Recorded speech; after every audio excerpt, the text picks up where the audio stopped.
want some tips for communicating on the radio and in television and in written media? We have a panel members with a lot of experience. Let's have them introduce themselves. Let's start with Mick Kjar. Hello, guys. My name is Mick Kjar. I work for Ag News 890 and Thunder 106.1, 98.3, and the Ag Central Radio Network, which has a number of radio stations across mostly eastern North Dakota, eastern South Dakota, and parts of Minnesota. I've been in broadcasting for 48 years. I did not start when I was 5. I didn't start till I was 22. So you do the math. That's yes, I'm old. And so I've been all I ever wanted to be when I was growing up and on the farm and out in the hayfield. I just wanted to be the guy on the radio, and I'm still that. Even though I spent about 27 years, actually about 30 years on television, and so now I get up at 5 in the morning, do the weather for about 17 and 19 radio stations, and then I come into the station here at about 8:30, 9 o'clock, and my farm show, Farm Talk, is carried by 7 radio stations in the afternoon. And so, yeah, I'm blessed to have a great audience and a large audience, and I get to talk about farming all day, every day. Let's go to Trevor Peterson. You want to introduce yourself? Editor for a show called Ag Week TV. It's a weekly agricultural features lifestyle program that airs weekly throughout the upper Midwest and in Canada. I've been doing that for 7 years. This is our 7th season of Ag Week TV. And before that, I was 16 years in TV sports and news in Sioux Falls and also Fargo, North Dakota. So been in TV media for about 23 years now. How about Bill Spiegel? Do we have you online? Yes. Hi, everyone. Yes, my name is Bill Spiegel. I live in Manhattan, Kansas, and farm not too far from here. And I'm also a crops editor at Successful Farming Magazine. I've been a print journalist for 25 years or so now, and just really glad to be able to talk about the subject matter at hand today. My farm includes a lot of soil health practices, and just talking about social media, and so just really excited to be here and get a chance to visit with you all today. What's going to be fun today too is that Joe and I as hosts bring 2 totally different perspectives. So as you heard, Joe is a farmer. I work in extension, and so farmers are often approached about being on television, on the radio, articles written about them, and the same for extension, where we're often sharing information on all these platforms. So I think this is gonna be a lot of fun today, and hopefully we'll bring some of those perspectives to the questions we asked today. Mick, how do people you interview get a meaningful message to the radio listener, and where do things go wrong for both someone from NDSU? Let me start over. And where do things go wrong for both someone from NDSU and a farmer? That's the great thing about radio. There are no teleprompters, Joe. So you don't get messed up to reading. We're just talking. So you learn back in speech 101 in high school or in college, or public speaking.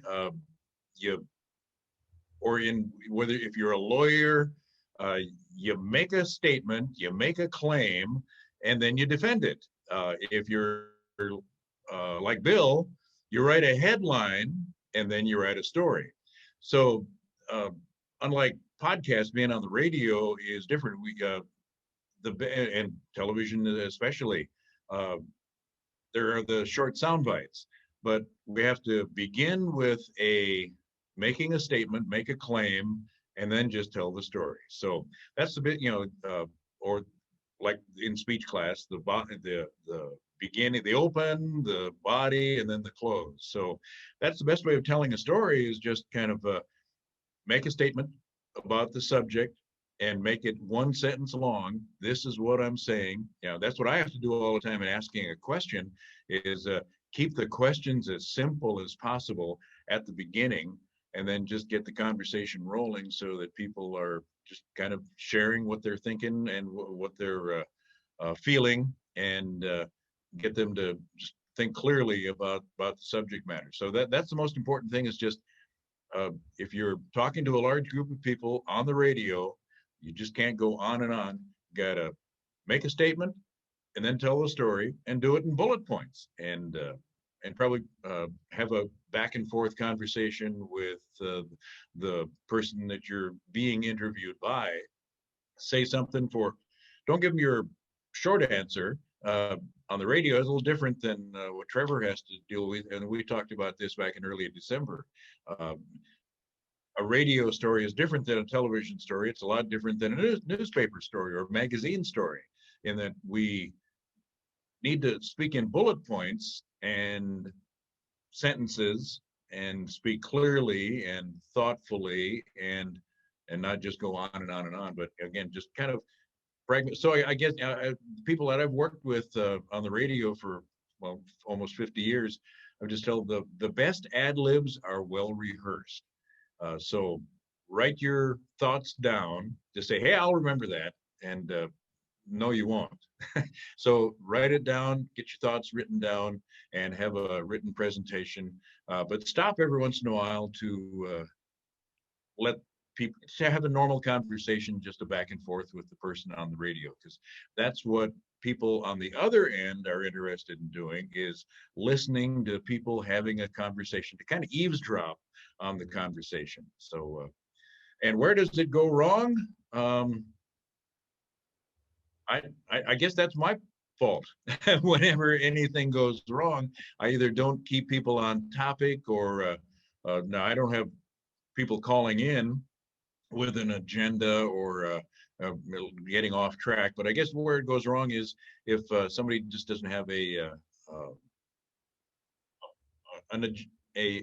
like an outline to tell their story. Got to keep it simple, yet have to expound on it. So I guess that's where I'm at on that question, Joe. Trevor, what are your main tips for getting a clear message on TV? And where do things go wrong at times? Well, I think you guys just hit it on the head at the end real quick, Joe, too, where the best interviews are just conversations. I mean, the more you can just make it a casual conversation. We talked about this back in December at the workshop, where just, when you're interviewing someone, visiting with someone, it should be no different than if you're visiting with them when you're having lunch with them, or seeing them out at a conference or a convention or something like that. I mean, have just a nice casual conversation. You don't have to. So many people think when you have a TV interview, you have to have this certain projection in your voice, or you have to talk different than what you normally would. And that's not the case. Just be yourself, talk the way you normally would, explain things the way you normally would explain it. You're the expert on your topic. And so explain it the way that you know it, that people can understand and relate. And the other thing, getting back to what Mick said, is radio is a little different. TV, when we go out to interview people, most of the time, we'll ask you 4, 5, 8 questions.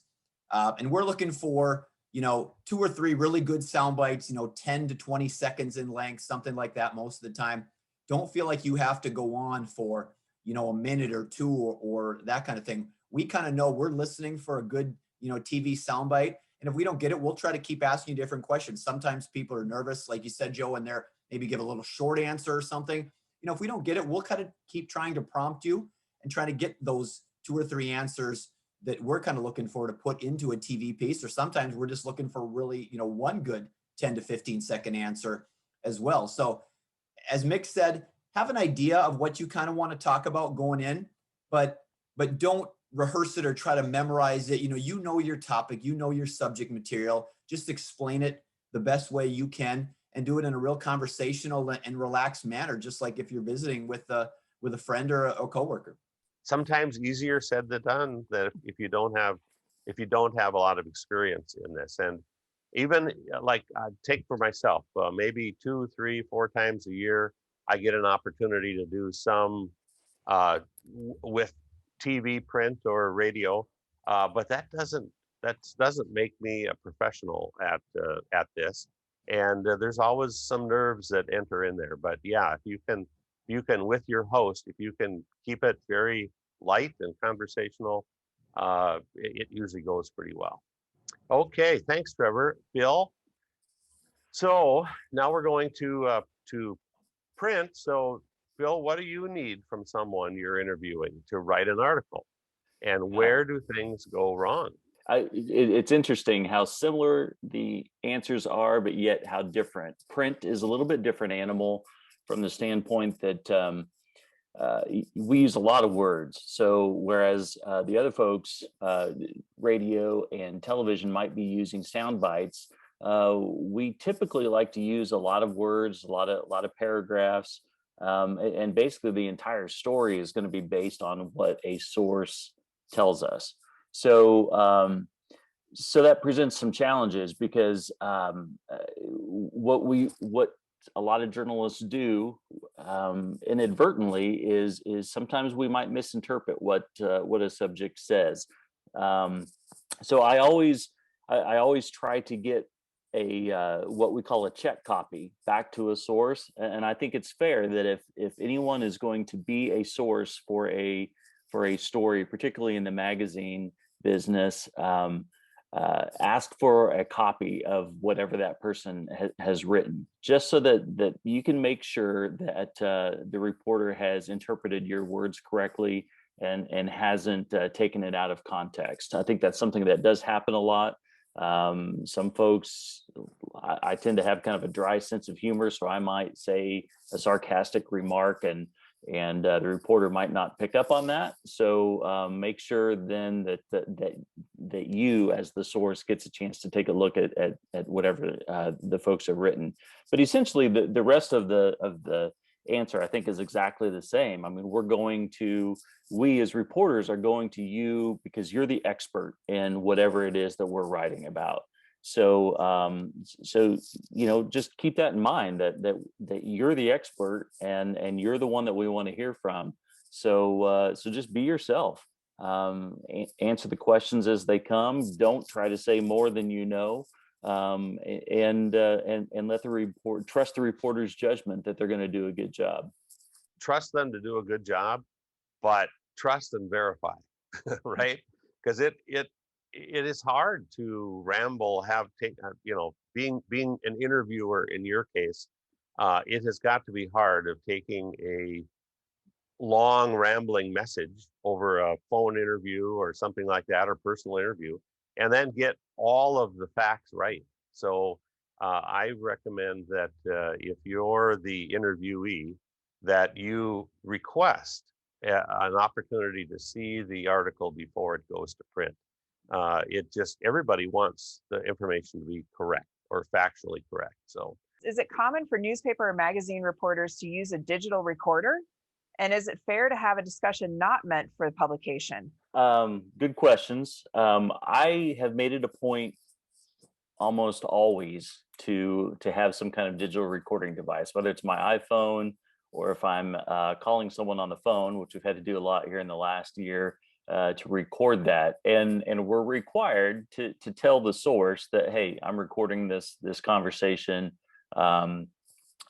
For me, it's a backup. I have all of my interviews transcribed, so that makes sure that I get those words accurately. And I forget the second part of the question. I forget it too because it came off the teleprompter. Let's see. We have Bryce as a fast typer. Is it fair to have an off-the-record conversation while you're doing that kind of recording? Yeah, I think absolutely. Hopefully we're friends, right? I mean, hopefully all of us who are doing this work, Mick and Trevor and I and anyone who a source is going to come in contact with, is going to be a friendly reporter. And I think we all want to get good information out there. So for me personally, not a problem to have an off the record portion of the conversation. I think that's fair from my end. I think it's fair from the source's end. And frankly, I think anyone who wouldn't respect that may not be the type of person that you want to interview with. Yeah, that's been my experience with you, Bill. I feel like at least 20 minutes of our conversation is probably off the record. And then we get to the meat of it with the interview or the information you're actually after. And that's part of that relationship building, that you need to have a relationship with the people who are sharing your message so that they not only understand your style and the information you have, but can also do a good job, telling that story. So the relationships are a pretty important part. Now, I learned from example. So I'm curious, and I want to ask Trevor this as to, could you provide some examples? And you can certainly use me as an example, since we've worked together quite a bit for the Soil Health Minute on Ag Week, as to some of those things that you see that are a little rough around the edges, or how you've helped kind of, get people to where they're proud of the interview that they've provided for television and they want to watch it on TV versus not wanting to watch themselves. One of those is, and we've kind of discovered this, Abby, too, and with other reporters too, are kind of new, where, you put on the microphone and you stand, sometimes you and I will do something and you're maybe 10, 15 feet away from me or 20 feet away or whatever. And you feel like, okay, I have to talk louder because I'm talking to my camera person. I see you laughing because, where in effect, you can just talk in your normal voice, because that's what the microphone on you is for. So I think a lot of people think they have to either sound different, louder or whatever, or talk, like I said earlier, in a little different voice, maybe a little more formal voice or different things like that. So I think that's one of those things that you've gotten so adept at is just when we go out now, you don't have to shout, you don't have to be any different than you normally are when we're just talking before we put the mic on or whatever, so that's one of the things. And just, like you said, being yourself, being conversational, and kind of having an idea. We've talked a lot about, before you kind of go on, we kind of chat about, okay, here's maybe how you want to say this. We want to make sure that we incorporate everything. And I can kind of act as a check on you sometimes where, if you didn't say it exactly that you want, or I'll kind of throw things at you, not saying, hey, Abby, do it this way or do it this way, but what about this? Or do we want to incorporate this? And I think it's nice to have kind of a good give and take, as far as like something where you and I do record on a weekly or a monthly basis to say, hey, you trust me, I trust you, I want you to sound as good as you can, and I want it to come off and get the message that you want too. So I'm not afraid to, speak up and say, hey, okay, did you get that? Did that sound good? And you've been really good about, you kind of almost known, and you've done this long enough where that wasn't good. I didn't sound as good as I want. I wasn't clear. I wasn't as concise. I want it. Let's do it again. And having that confidence to just know, hey, you know what? I know what a good interview sounds like. I know what a good headline or a good little tease sounds like. Let's do it again. You kind of get a feel for that as you go, and that just kind of, comes with experience, but also kind of trusting that reporter, that camera person sometime. And if you're just doing a regular interview as well, sometimes if you're not comfortable with what you're saying, don't be afraid. I would encourage people, don't be afraid to, stop, start over again, say, you know what, I didn't say that exactly what I want. Can I start again or whatever? And, you don't want to get carried away with that, but say it in the way you want to say it. Be comfortable with it. And there's nothing wrong with, hey, let me start over again. I want to say it in a clear way, or I want to say it a little bit better than I did before. That's great advice. I remember shouting at you several times through the microphone and you saying, I can hear you. You're in my ear because I have an earbud in. So that's great advice, because I think you do get out there and you're talking to somebody who's behind a camera, who's away from you, and sometimes you're just not quite sure how to act. And the other thing that I've picked up on too, Trevor, that you've told me, is to not be so hard on myself, because I have high expectations for myself to get it the first time and get it every time. And oftentimes Trevor puts me in check and he says, listen, this is not something that, even the best of the best don't get it the first go around. So just go easy on yourself and give yourself a little slack. That's exactly right. I mean, and you see that with so many of the reporters, even that we have at Ag Week, ones that are new to on-camera stuff or whatever, or they get frustrated. They're trying to do a headline or trying to do a stand-up, a 5 to 10 second thing, and they don't get it after about the third time. They start getting exasperated or whatever. And it's like, no, nobody expects you to, hit it right away like that. I mean, the best reporters don't do that. And so, yeah, give yourself some slack, be relaxed, and just, take your time and do it well. But that's a great point, Abby. I hadn't thought of that, don't expect yourself, especially if you're new at this, or, you don't do it very often. Like you said, Joe, you get maybe 3 or 4 chances a year or whatever. Well, I always found when I was anchoring on TV, when I'd fill in, doing it every 3 or 4 months, I always felt rusty again. It's like you got to do it repeatedly to kind of have that comfort zone and that relaxation. And so don't expect too much from yourself when you do that. That's a great point, Abby. Just, you'll get it, but give yourself a little slack. And editing is an incredible tool. So it's amazing what they can do for television to make everybody sound and look really good. I kind of brought this up with Abby the other day, and since I have probably done more stuff with Mick from an interviewer, interviewee than anybody. Mick, I am opening myself up. You critique me. So the interviews you had with me, what parts of what I've done with you do you like? And what parts of our interviews that you think I could do better? Don't worry, Joe, I'll be kind. No. I've got some comments for you too, Mick, so be careful. Okay, good. Yeah, well, yeah, that's a two-way street. Just to finish what Trevor and Bill had to say is that that's what's wonderful about live radio is that all screw-ups are captured forever in infamy and are available to be downloaded forever on the website and the podcast. So, yeah, Joe never shuts up about no-till, but no, and that's a good thing. Joe, you are a genuine farmer. You are a genuine guy out there. You know, if Trevor was doing this, he'd show the dirt under your fingernails, and that, you know, that's what it's all about. You are a real farmer, and my audience is 99.9% farmers. So that's really what it's all about, is telling your story to farmers, and you do a great job of that. When we had the zero till reunion at your place out there, you had the bus tours to go out, and you came back and everybody was talking about, Joe was walking around on his spongy soil, and those were great visuals and great stories. So that's what you do best. You are not a polished presenter and public speaker. You're a farmer, and you come off like a farmer, and that makes you genuine, and what you say and has a lot of meaning. I don't recall you ever having a major screw up, Joe. I don't. I ask you a question, and sometimes you'll pause for a while, think about it, and that's okay. A lot of people are like that.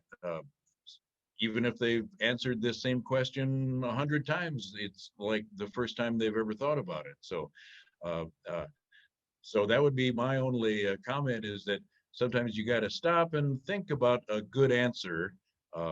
But I guess that's a good thing, and that's okay. In the beauty of live radio, if this were, Bill would take out the pauses when he's writing, and Trevor would edit them out. But for me, 80-90% of what I do is live, and it very seldom do I edit out the pauses or the screw ups. So what you do is, again, you're a genuine farmer, talking like a farmer to farmers, and that's great. The other thing is, we just kind of cover the topics of that you want, and that's about it. That's about the only constructive criticism or constructive comments I have for you, Joe, is sometimes you pause, but then we all do. Sometimes you pause a lot before you give your answer. So here, I thought you were going to tell me I ramble, but I've learned this morning you can do that on radio, but not on TV. Yeah, see, I have 2 hours. I got to fill up 2 hours every day. So, like I said before, don't give me your 10-second TV soundbite answers. I need you to train of thought, or stream of consciousness, I guess they call it. Just keep on talking. Well, because I'm thinking of the next question while you're talking. So that brings me to another question for you, Mick, since we're kind of on it, is a lot of extension people, and they're on the radio, they're usually promoting some upcoming event, right? For me, it was usually the dirt workshop or these communication workshops. When you start off your interview and you say, so Abbey, you have a great workshop coming up, the dirt workshop on whatever date, I shouldn't probably respond, yeah, Mick, I do. What kind of response are you looking for on the radio from somebody who has an event coming up? What kind of detail would you want in that opening sentence or that headline that we're creating? What would be kind of a good example of that? First thing you should say is there's food available, and coffee and donuts. And I guess the best logical answer, but it's real normal to say, yeah, that's right. So I guess that's okay. That's not that's not bad because, but to say, thanks, Mick. Yep, tomorrow, 9 o'clock at the Argusville Cafe. We're all going to get together and this is what we're going to talk about, and then just go into your agenda. So um, again, it's the conversation. And if you say, that's right, Mick, you hear that a lot on all of the Zoom interviews and all of the, hey, I heard that 100 times on Super Bowl Sunday during the 8.5-hour pregame show. Yep, that's right. Or somebody would make a comment, an opinion, and the person at the other location said, "You're exactly right." Well, I've never heard anybody say, "Well, you're kind of right," or "You're exactly wrong." Yeah. So these catchphrases that everybody comes up with, that's just a moment to collect your thoughts. It's like saying while you're thinking of something to say. So nothing wrong with that. But you just wanted to get right to the point. So if you're well prepared and you have all your notes in front of you, you say, "Thanks, Mick." Yep. And then just go right into the agenda. Okay, perfect. Thank you for that advice. I'm going to think about that next time I'm on the radio with you to make sure I give you some concise information right off the top. Now, Bill, I want to come back to you because, I drive around a lot. I see a lot of things, as a lot of extension people do, or researchers have information to share. And what kind of stories or what kind of information should I be bringing to you, Bill, for a written article? Or what kind of stuff do you want to know about what we're seeing? A lot of the same as what you just said to Mick. I mean, if you've got a meeting coming up, obviously we want to know, the agenda, and the free food and free coffee is vitally important, no matter if it's TV, radio, or print. But I think ultimately it's got to be about what's in it for my readers, right? I mean, why should they take time to read the story, or to come to your event, or just be involved with whatever it is that you would like to talk about, because we're all facing a lot of demands for our time. So there's got to be something in it for them.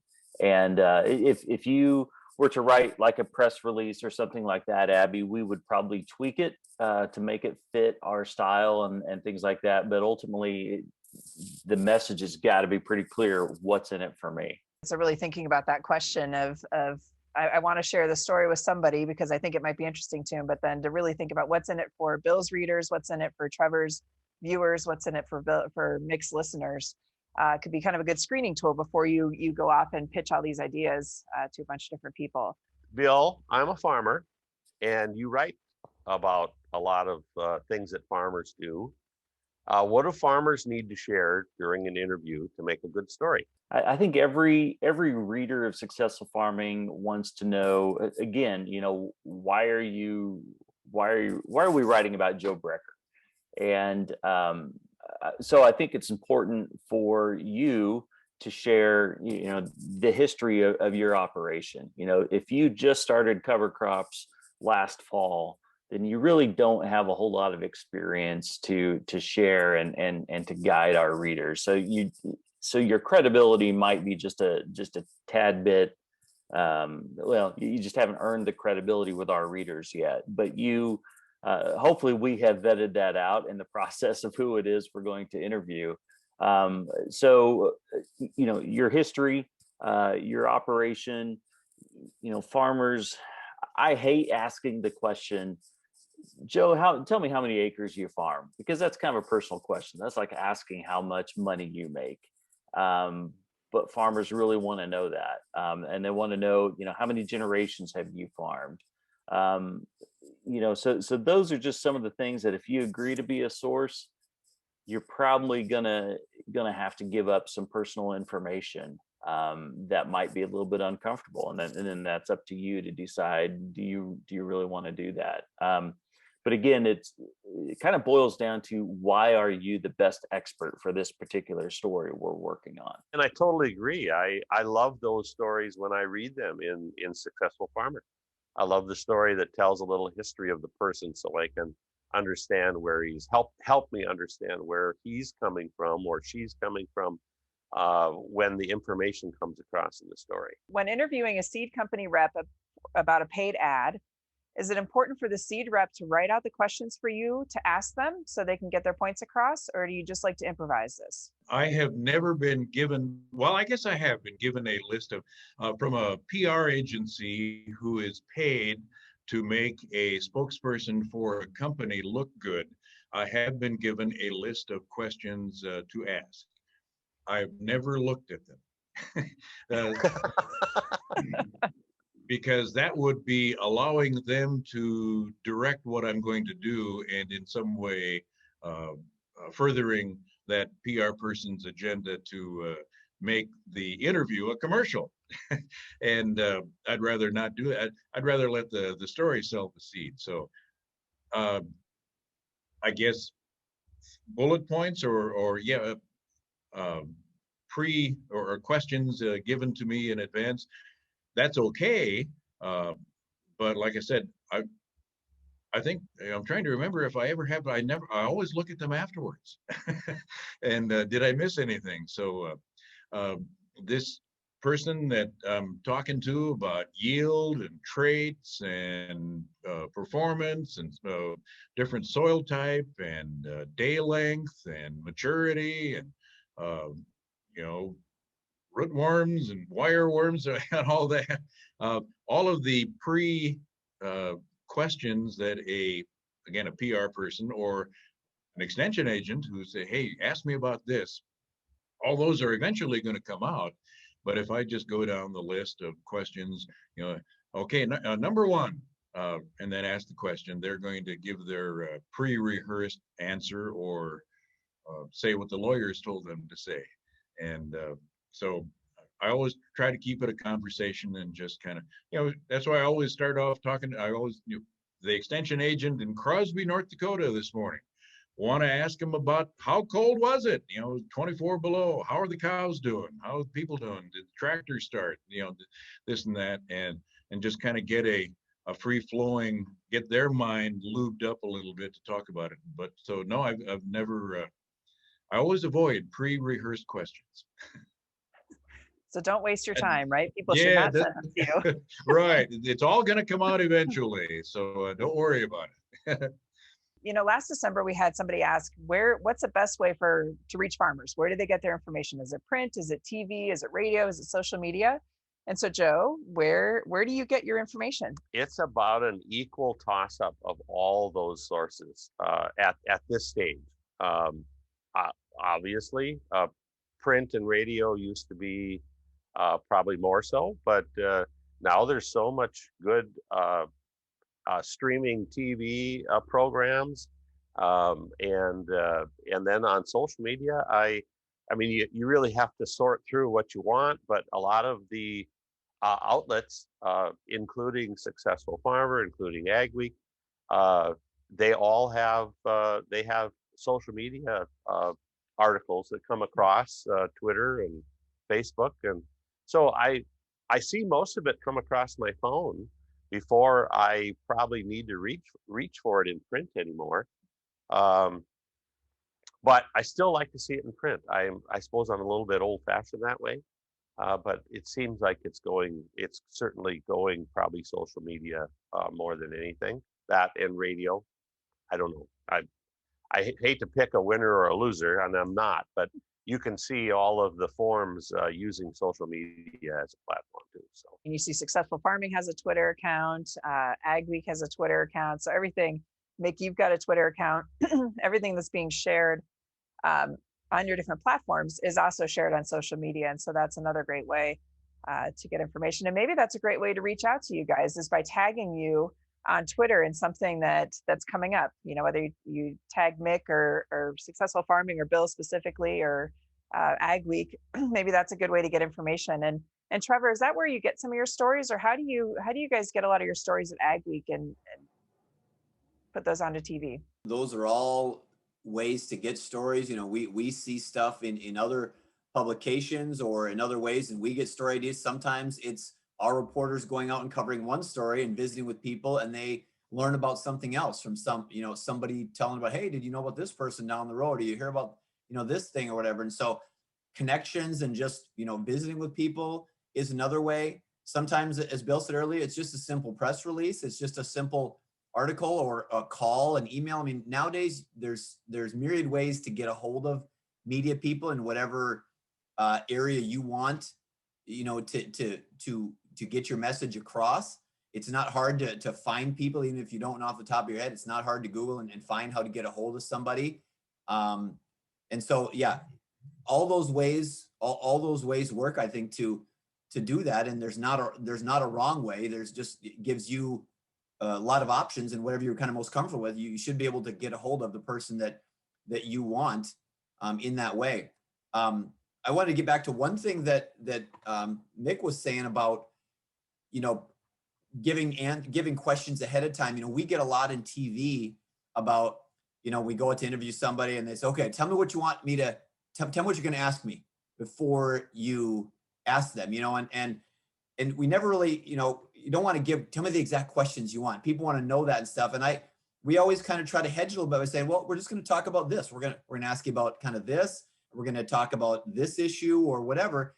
And so you don't really want to give them like the exact questions, because then they might start thinking about their preformed answer, and it might not come off as genuine or conversational or very spontaneous, and so that's one thing that we always kind of get, and we just try to give them a general idea, or maybe they know you're coming out, so they say, hey, can you give me the questions you're going to ask me ahead of time?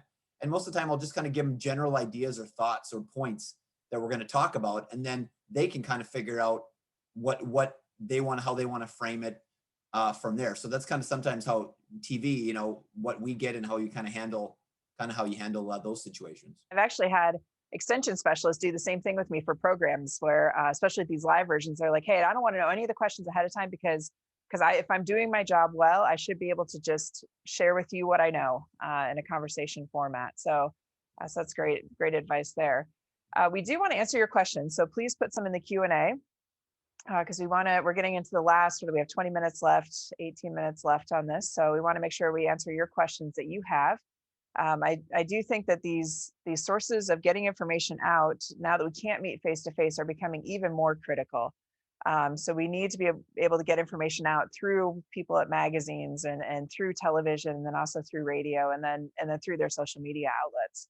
I'm trying to think of another question I have. I don't know if I want to ask Bill to critique how I've responded to some of his stories, but maybe we should. Let's give Bill a chance to say that. Have you sent me a copy, Bill, and I've edited it too much where you're like, why is she treating this like a thesis? It is kind of funny sometimes when I do talk to university folks or use them as a source and send a check copy back to them. A lot of times they'll take out the nice basic words that I've used and put in really what I call sciencey words to replace those, which then I have to go back and fix that. But no, I mean, as a professional journalist, that's what my aim is to have you be comfortable. You're the one who's out there, right?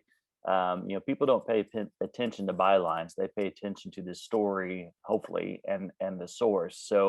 So you have to be the one who's comfortable. And if I've misinterpreted, or even if you've said something that you're not quite comfortable with, that's your right as the source to be able to kind of fix that. And that's something unique to print that radio and television don't have.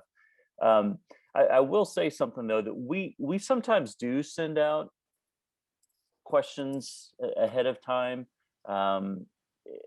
In fact, I did that last week for a story I was working on about carbon storage in soil, mainly because the source that I was talking to had such limited time because they were going around to all the different magazines and radio and television stations.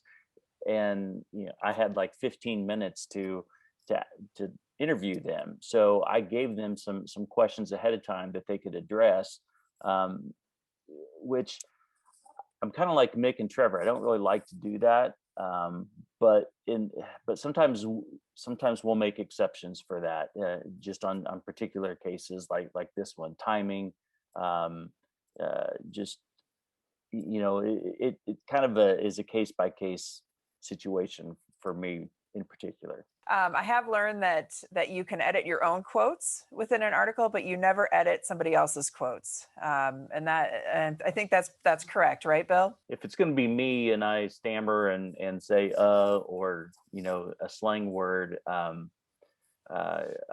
I will encourage that to be edited out. Or someone swears and we don't allow that, then we'll edit that out. But no, quotes are pretty much they're pretty. We just don't touch them. When I have been in an article with joint interviewees, and I've read the script or print before it goes to publication, and I see something wrong in somebody else's part, sometimes I do make a little note, or at least I assume it's wrong.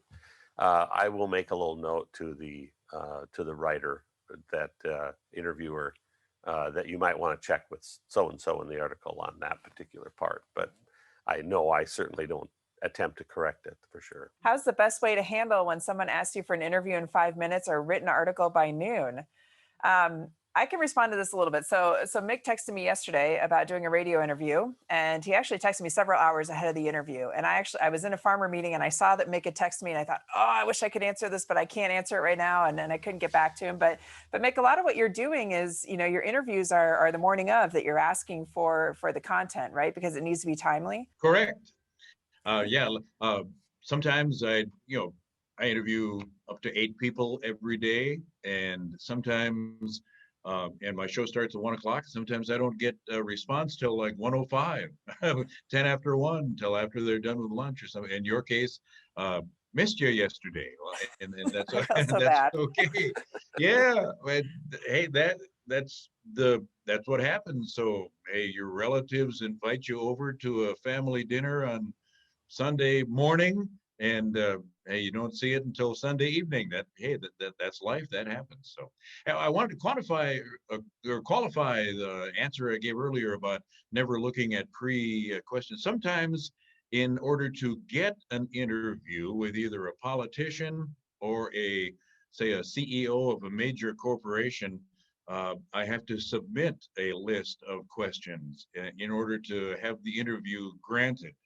And so I will start there and talk about, well, maybe at least get to the first question anyway, and then I turn it into a conversation. So I guess I just, in thinking about it for a while, that yes, I have looked at a list of questions and have given, this is what I'm going to ask in order to be granted the interview. So as far as the, last minute, again, that's the beauty of live radio.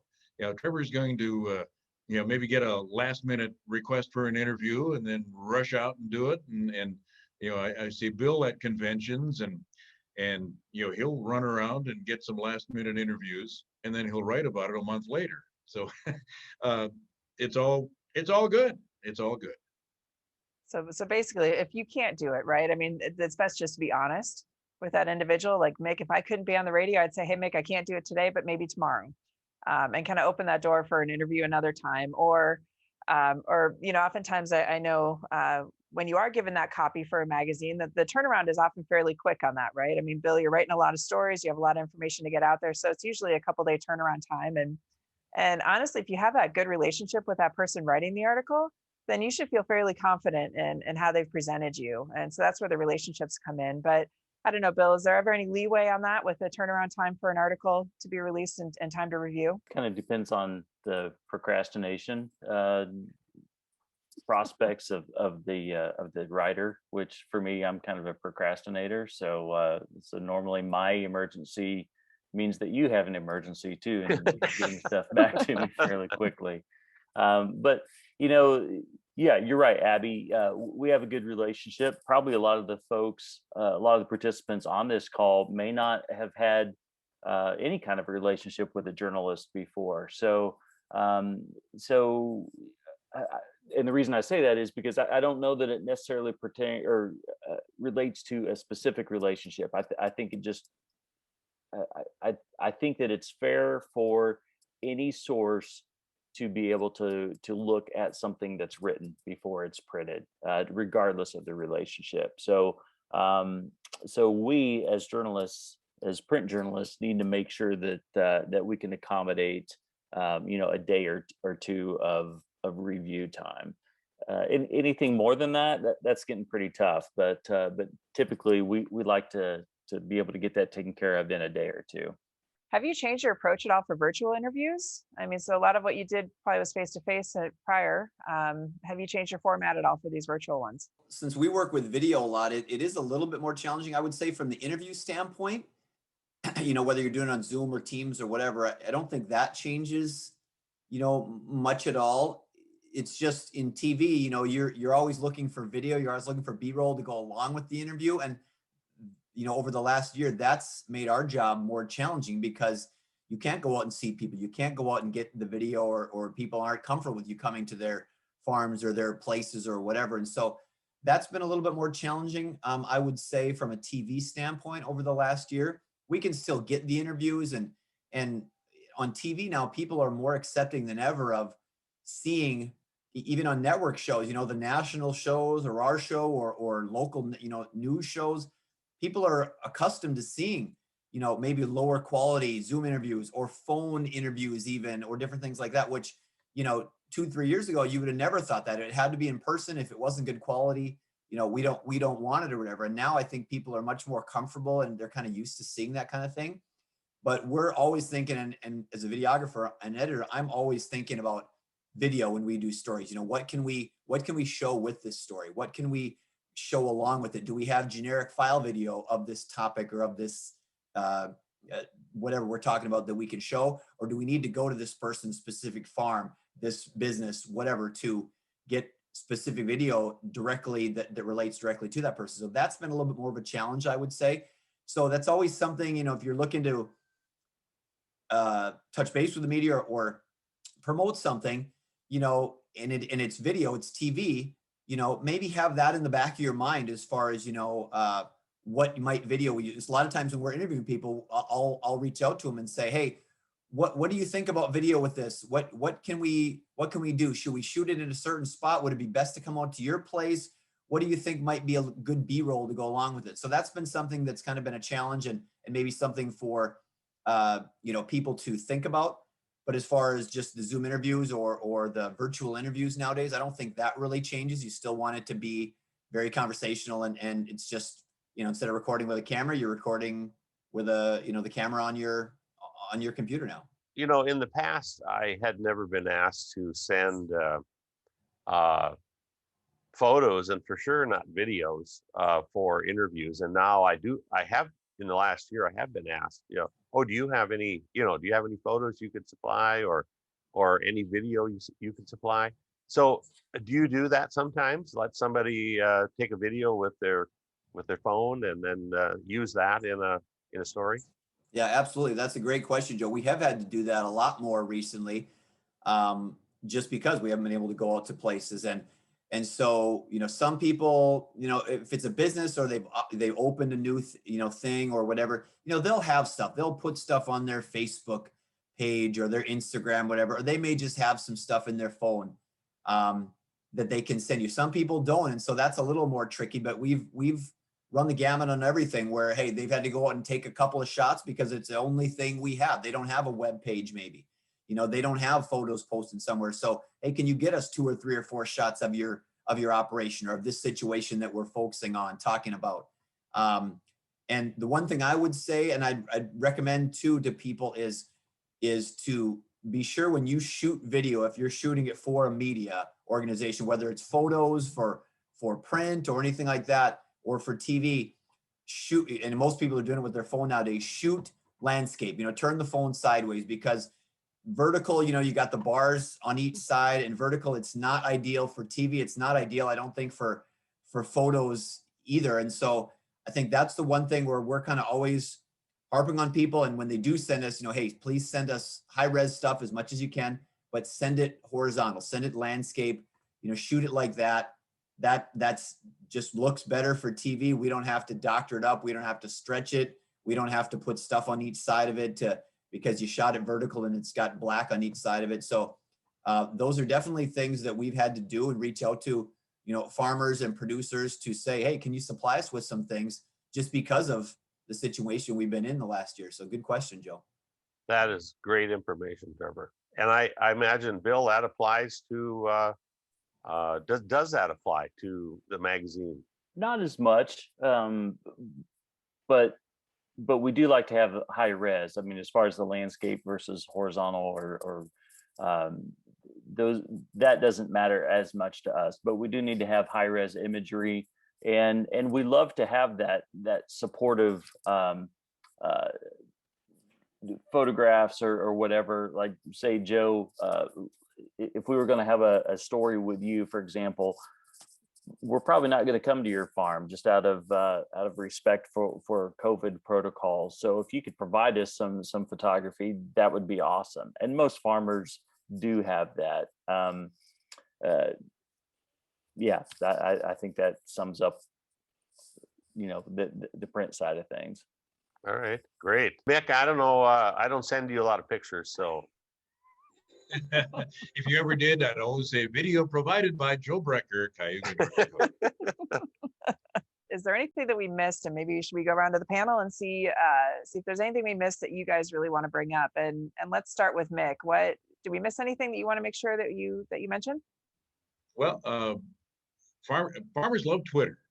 I mean, teenage kids, high school kids, I guess they've gone from Snapchat to all kinds of other new, what's the app of the week, so that they can be private and the folks don't know what they're talking about or where they're buying whatever.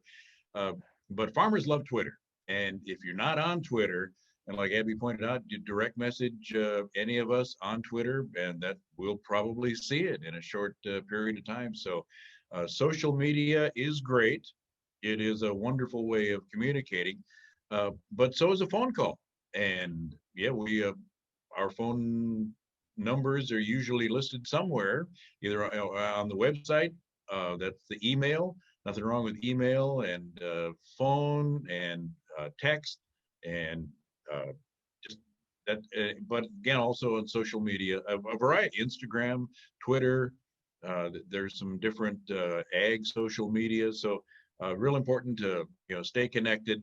And like in life, relationships gets you where you want to be, and having an ongoing relationship with if you're going to use the media to further your agenda, a good one like improving soil health in the whole world, which is a daunting challenge, you need to use the tools at hand, which are the media: radio, print, and television, and they're all powerful.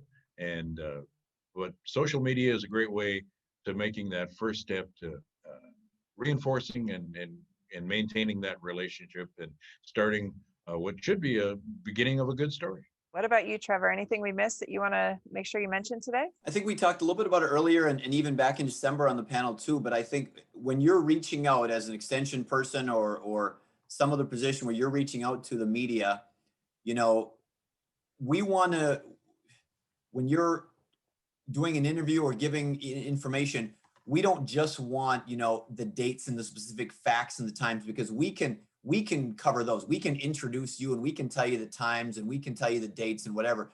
What we're looking for from you and what you should hopefully be providing to us is, why is this important? I think Bill maybe talked about this earlier. Why is this important? Why do we want to hear about this? What is it important for producers to learn from this? What is unique about your situation or about your business? What is going to draw people in to want to read this or to view it or to listen to it? And so I think you should always think about those kind of things, getting that message across. We can talk about, the anchor leading into it, or, whatever on print side. We can put the dates and the bullet points and that factual information. What we're looking for from you is, why is it important? Why is it unique? What can we learn from it? What can producers, how can they be better from it? What is interesting about this situation or about you or about this specific topic or conference or, presentation? That's what we're kind of looking for, I think, from the media the most, and from you, is to say, why is it interesting? What should others want to hear from it that they can learn from, that they can be better from, that they can get from it? And Bill, anything that we missed from you that you'd like to make sure you mention? Just that everyone has a story to tell. You may not think that you do, but everyone has a story. Let us tell it. Let us ask the questions and let us tell your story, because that's our jobs. We've hopefully been cultivated to drag that story out of you and just let us do it. I'm so appreciative to have these great relationships with everybody that's joined us by Zoom, with Mick, Trevor, and Bill. Thank you for all that you've helped me do with sharing information. And also thank you, Joe, for our great relationship and you being willing to live host this with me today. It's been fun, and agriculture has a story to tell.